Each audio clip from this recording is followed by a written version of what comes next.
All right, let's check in with sports reporter George Falkowski, who has the details on the change in policy announced by Commissioner Roger Goodell with the NFL, talking about how players can protest the national anthem. Not on the field, they got to stay in the locker room. And of course, President Trump, well, he reacted. George, what do you got? Thanks, Bill. You know, just when you thought it was safe to go back to the National Football League, here comes the protest story again, and really out of nowhere on Wednesday, NFL owners announcing a code of conduct for players and personnel on the field for the anthem. Here's how it works. Players must stand and show respect to the flag and the anthem. This also says they cannot raise fists, link arms, that sort of protest.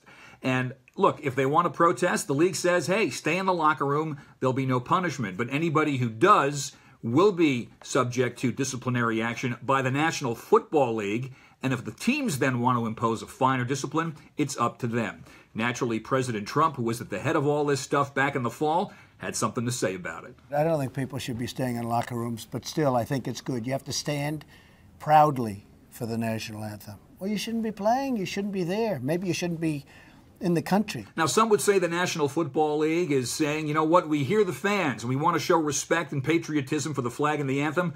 Others might suggest that they got hit in the pocketbook badly last year. Ratings, merchandise, ticket sales, all down. And I think that's more the motivating factor right here. Either way, the story's not over. It's burning again, and we'll see how this shakes out once the season starts this autumn. Bill, let's get it back to you. Thank you, George. All right, guys. Where do you even begin with this?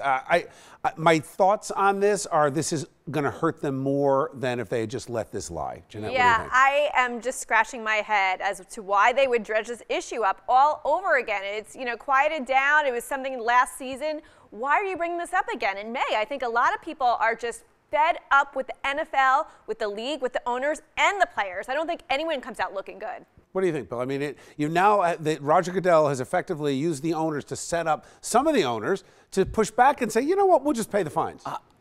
Does anyone over there know what they're doing? I mean, this is the most ridiculous PR stunt I've ever seen in my life. Jeanette's exactly right. This thing was kind of quieted down. People were excited. The Super Bowl happened, or the NFL draft kind of getting back into the world.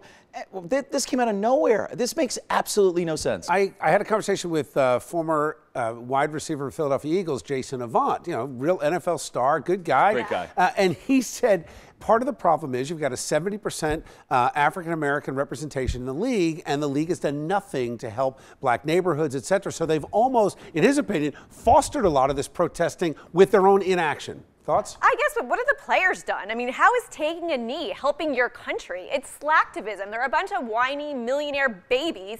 Half of them probably don't even vote. Colin Kaepernick didn't even vote in the last presidential election. I don't know how what they're doing is improving social justice in our country. Interesting point, Bill, and you agree. You talk about social justice, they pinpoint on one thing, and then they have a fight with Donald Trump. Meanwhile, every weekend in cities like Chicago, young black men are dying by the handful, literally on a daily basis. Yeah, but this is a different issue, and whether it's Kid Rock or Colin Kaepernick, I don't look to celebrities or sports players for my politics or social justice. I look for them to play or entertain me. I don't really need to get that out of my entertainment world. I'm going for a different purpose, so I don't expect that out of them. I don't expect anything like this going on either.